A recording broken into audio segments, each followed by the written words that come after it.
Hey everyone, welcome to the top 10 list. Welcome to my top 10 most overrated and underrated Big Brother players. Yes, Big Brother 22 just came on, the All-Star season. It just premiered the other night. It was a pretty good first episode, nothing too amazing, but it was pretty good. I'm going to do a whole video about Big Brother 22 All-Star season with my buddy Ryan O'Toole. We're going to probably do it maybe the next day or so. We're going to do like a whole predictions on who we think is going to win and who's going to do well that season.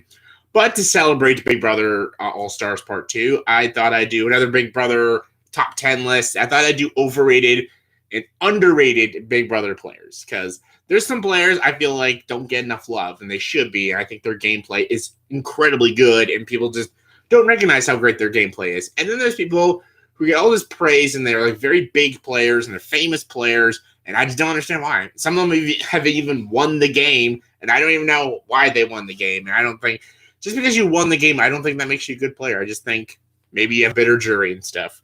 So I'm going to start with the underrated, then I'm going to go to overrated right after. So I'm going to go with the top 10 underrated Big Brother players. I have no honorable mentions because I didn't think there was enough underrated players for Big Brother. There's actually a lot more overrated players, but I just did what I personally think are the top 10 underrated Big Brother players. Number 10 is a player that's actually playing this All-Star season. That's Enzo from Big Brother 12. I was supposed to say Big Brother 20. Big Brother 12. Enzo. He was one of the key members of the Brigade Alliance. He got third place in Big Brother 12. And a lot of people praise Hayden that season for Big Brother, which they should, because I think he actually was the best player of that season, and he rightfully won the season. But I thought Enzo was the second best player, and I think he should have went to Final 2 with Hayden, and it would have been a pretty good matchup between the two of them, because I think Enzo was just as strategic as Hayden. Hayden just had not only a strategic side, but also a good social game and a phenomenal physical game. Enzo had a strategic and social game, but lacked a very physical game, even though he was a buff Italian guy. But I don't know. I think Enzo can do very well this All-Star season. He's one of the players that I am rooting for, and I think people should watch out for him. I think he's a very underrated player because every time I do mention Enzo, a lot of people don't really know who he is, and some people just forget about him. And anytime people talk about the Brigade, they just mention Hayden. That's really it. And I think Enzo is one of the key factors that made the Brigade Alliance a really powerhouse alliance. And by the way, if you're hearing that staticking sound, my girlfriend's playing Xbox right now, and her Xbox is making horrible, annoying noises. So her fault if you're hearing that noise right now. Coming to number 9 is Liz from Big Brother 17. She was the runner-up to Steve. I'll be getting to Steve in my overrated, but Liz, I think, could have played a really good game if she didn't have her twin sister. And I think her showmance with Austin also kind of hurt her game. So I think Liz actually is a very good strategic player. And I actually wanted her to beat Steve in the final 2. I wanted Vanessa or Johnny Mac to win. They got 3rd and 4th place. But Liz went to final 2 with Steve in Big Brother 17, and I wanted Liz to beat Steve because I think Steve played a too safe of a game, and at least Liz took risks. But Liz didn't win because the jury just liked Steve's very passive gameplay and stuff, and he made no enemies, so Steve beat Liz. But I actually think Liz was a good player, and I actually would have actually liked to see her on Big Brother All-Stars, but sadly she was on it. But I think she's very underrated, a very underrated player. Number 8 is Eric from Big Brother 8. I am so shocked Eric is not on the All-Star season. Every time I mention Eric, nobody knows what I'm talking about. Like, I don't understand. Eric, I think, is one of the great strategic players of Big Brother, and no one talks about this guy. He's played only once in BB8, and he never played again, sadly. He was America's player, and because he was America's player, it destroyed his game. He probably could have won that whole season, but because he had to keep Dick Donato in the game, he had to keep Danielle in the game, and follow the what do they call, the little things he had to do for America, whether they're penalties or just fun little games and knickknacks or just insulting players. He basically played for America and to get the money. I think he got like $60,000 by the end of the game by doing all the tasks America set out for him. And that's the way he played the game. But while he was doing all the tasks as America's player, he was also controlling the entire game. every single person trusted him except for Dick, and he was a really good social player, and he even did pretty good in the comps. I feel like if he took Dick out of the game instead of Dustin, if he took Dustin out of the game instead of Dick, I think Eric could have had the whole game because Danielle would have went next, and I think Eric would have controlled the whole game. I think he would have won. I think being America's player ruined his chance. I think he's a terrific player. I hate that no one talks about him, and I hate that he wasn't on the All-Star season this season, but I love him. I think he's a great player. Number 7 is we're going to be talking about some BB16, one of my favorite seasons. I'm going to talk Frankie. Frankie is a very good player. I will admit, he's a very divisive player. That's why I'm calling him underrated, because some people hate him. Like, they despise Frankie. They think he's too cutthroat. They think he's too much of a dick. I don't know. Maybe it's because he's also related to Ariana Grande. He's Ariana Grande's little brother. Despite my feelings about that, I'm not an Ariana Grande fan. I don't know her as a person. I just don't like her music. But her brother is Frankie, and he played BB16. I thought he played a good game. I really do. I think he played a great physical game for a small, tiny, skinny, pink-haired gay guy. Did a hell of a job. He won comps. He's the only person to ever win a competition all by himself, and it was a team competition. So he took on 2 full teams of players, and he played by himself, and he won the whole competition himself. I think that was pretty amazing. I was like, because Caleb bailed on him, and he's like, yeah, you played the competition yourself, and he did, and he won, and he saved his own ass in the game. And he even made himself survive another 3 weeks in the house. I think Frankie, people underestimate how great of a player Frankie was. I think his little romance with Zach was pretty great. I think Frankie could have went pretty far. I think if he did go to Final 2, he still would have lost because the jury would have been very bitter on him. But I really like Frankie as a player. I think he has a good strategic side. I think he's a great physical player. He does lack a social game, but I still think he's great, and I think he's very underrated. I know a lot of players, I know a lot of people don't like him, but I quite enjoy him. All right, sticking on the BB16, I'm going to go with Cody. Cody is another underrated player for Big Brother 16. He's playing the All-Star season. He's one of the people I'm rooting for, actually. He got second place in Big Brother 16. He lost to one of the greatest, so it's not Cody's fault. Cody went to the Final 2 with Derek. Derek is, I think, the second greatest player in all of Big Brother, so Cody had no chance in hell to beat him. But at the same time, Cody was also kind of stupid because he won the final HOH and he took Derek to the Final 2. This is Survivor Kagiana all over again with Woo. That's what Cody did. Like, you don't take the best player with you to the ending. You're going to lose the money. And that's what Cody did with Derek. He stuck with the Hitman Alliance and took Derek, who was a way superior and way better player than him. And, of course, he beat him. But Cody was a good game. Cody played a good game. My God, I can't even form proper cohesive sentences in this video. But anyways, he played a good game. He had a very good social game. Like, people loved Cody. He was so lovable. He had a great physical game. And he gave Derek the right information for Derek to control the game. If it wasn't for the information Cody was giving Derek, Derek would have never been able to manipulate the entire game and be the puppet master that he is.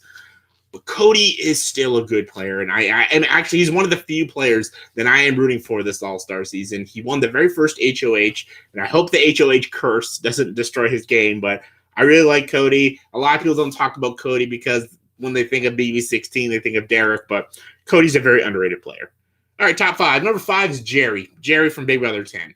I love Jerry. Jerry was like 60-something years old. He's this old guy who just battled throat cancer, and he went on Big Brother. It's great. I love this like 68-year-old man who's so old and looked like he can't lift up a freaking pine cone.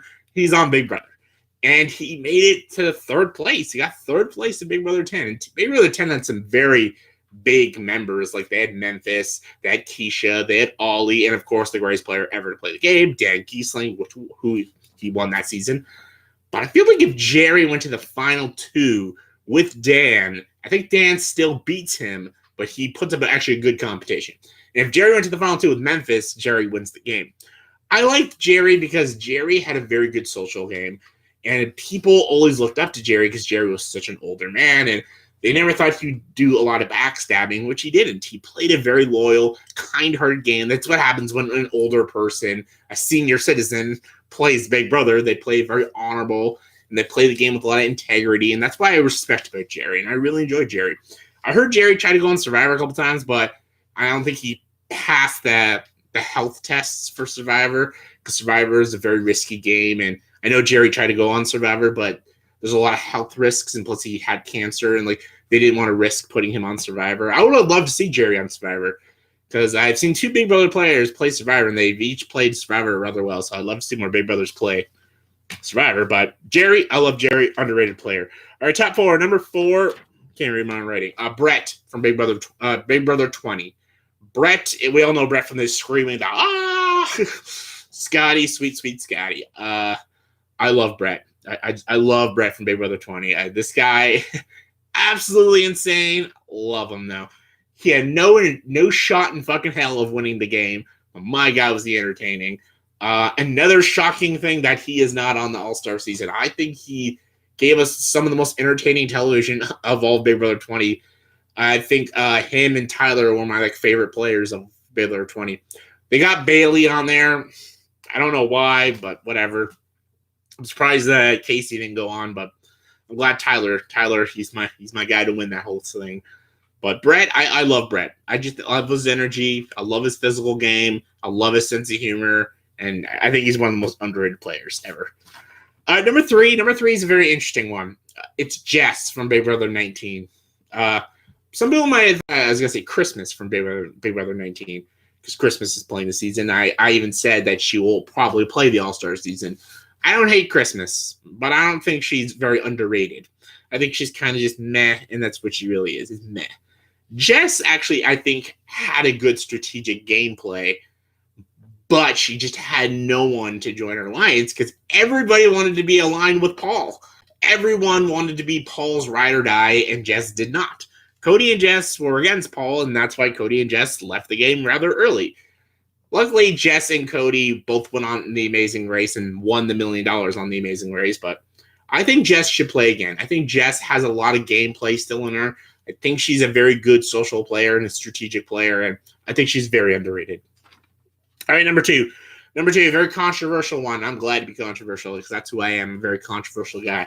I'm going Mickey from Big Brother 21. Last season of Big Brother, he won the season. Mickey won Big Brother 21, and a lot of people do not like that he won Big Brother 21. A lot of people are not digging Mickey. They don't think he played an honorable game.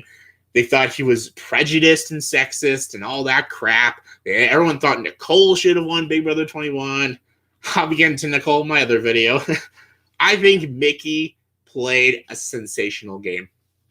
The only reason people are calling Mickey all these names is because we live in the age of 2020/2019. Mickey played the game just like Dr. Will Kirby did in Big Brother 2. No one called Dr. Will Kirby out for being controversial because different time period. Dr. Will Kirby was a lot more misogynistic, a lot more prejudiced than Mickey was, but people thought Dr. Will Kirby was one of the most brilliant strategic players to ever play the game. But when Mickey does the same thing, apparently it's bad. I think Mickey is a great player. I think he's one of the best players to ever play the game. He absolutely controlled the game. Anytime he lied, people believed every ounce of lie that came out of his goddamn mouth, and it's fucking awesome. He took his showmance with him to the end. That's never happened in Big Brother. 2 showmances going to the end. Never happens. And he beat her, rightfully so. He caused a lot of chaos. I loved seeing a villain win the game. It's great to watch. It's great. It never really happens. It's only happened maybe 2 or 3 times in the whole game, like Dr. Will Kirby and Mike Boogie and Mickey. Very rare does a villain win the game. Like if Paul won the game in BB19, that would be a villain winning the game. I sometimes do root for the villains, and Mickey was a villain, and he won the game, and I'm so proud of it. I fucking love every second of his gameplay. That's how you play Big Brother to perfection. Some people don't like it. It may cost your honor and integrity, but it wins you the $500,000 at the end, so kudos to Mickey. Number 1, it's Johnny Mac. Johnny Mac's the most underrated player of all time. This is the one that pissed me off the most, that he's not in the All-Star season, Johnny Mac. Johnny Mac was my favorite player in all BB17. Vanessa was my second favorite. I know why Vanessa's not in the All-Star season, because she had a baby. I get it. What's Johnny Mac's excuse? Like, come on, where's the dentist Johnny Mac? I fucking love Johnny Mac. This is the guy that was put up every single week for elimination, and he always won the power of veto to save his ass. Every single week. This guy was target number 1 in week 1, and he made it all the way to Final Four. It was just amazing to watch this guy just destroy everyone's gameplay. It was awesome. He was a backstabber, and he did make fun of a lot of people, but he did it in a better way. He did it behind their backs. And I love it. I loved his physical gameplay. I loved his sense of humor. I loved his strategic gameplay, and I loved how he teams up with Vanessa in the final 5. So yeah, I love Johnny Mac. So yeah, that's my top 10 most underrated Big Brother players. I'll begin to the overrated just after this. So yeah, in the comment section below, please tell me, what are your guys' top 10 most underrated players? Who do you think are players that don't get enough love and people that should be probably on the All-Star season? Give me your thoughts and opinions, comment below, let me know. And as always, if you like this video, please subscribe to this channel and join the dark side.